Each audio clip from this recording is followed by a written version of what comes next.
Dans le cadre de son programme d'aide au développement, l'État nigérien sollicite un financement estimé à 271 millions de dollars, soit 136 milliards de francs CFA, en vue d'assister les populations. Ce plan de réponse humanitaire va concerner plus d'1,5 million de personnes. Selon le Haut Commissariat des Nations Unies pour les réfugiés, la situation humanitaire, notamment alimentaire dans la région de Difa, est délétère. La zone a besoin de 70 milliards de francs CFA pour que les projets ciblés puissent être rapidement mis en œuvre et avoir un impact réel sur le terrain. Le Niger est dans une situation assez difficile et liée justement à ces conflits armés qui nous perturbent.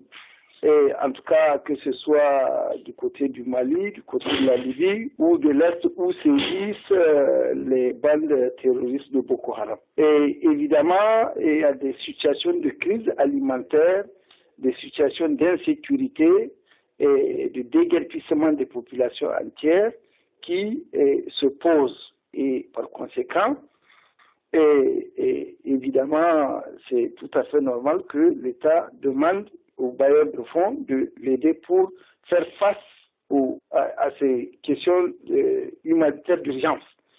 Au-delà de nombreux défis sécuritaires émanant des pays frontaliers comme la Libye et le Mali, le Niger est également confronté à des catastrophes naturelles qui favorisent la famine. Une réforme et une dynamisation du secteur agricole et pastoral pourraient régler la problématique de la famine dans le pays si l'on sait que le Niger a de nombreuses potentialités dans le domaine de l'agriculture et de l'élevage. Il faut agir aussi bien au niveau, si vous voulez, des politiques budgétaires et fiscales qu'au niveau, si vous voulez, des politiques monétaires pour pouvoir accompagner. Et le Niger a de nombreuses potentialités sur le plan agricole et sur le plan pastoral.